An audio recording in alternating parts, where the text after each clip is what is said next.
Welcome to Kahn Sci-Fi Station.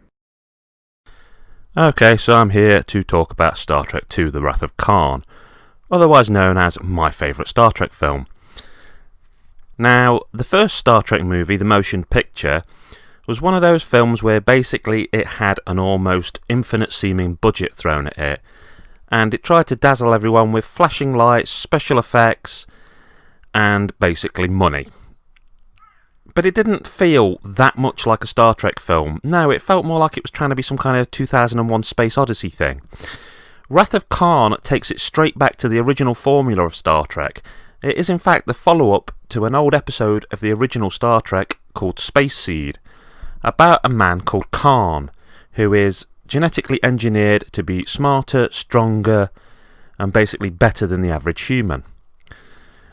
Kirk had exiled him on a planet where he should have had a fair crack at a decent life, but obviously he was out of the way and couldn't disturb the rest of the universe. Not to spoil the plot too much, but things didn't work out quite right. Things weren't as easy for Kahn as they were supposed to be, and a lot of his people and his wife died, and he's managed to get back up into space now, and he obviously has a major want to hurt the captain of the Enterprise, James T. Kirk. So what we have here is a film with a very clear villain who, despite being evil, it's clear he thinks he's the good guy, he has his own reasons, and you've got to fight to the death, for want of a better term. Now, this has all the classic Star Trek pieces in it you could ever want. William Shatner acting up a storm, screaming in defiance, giving his monologues.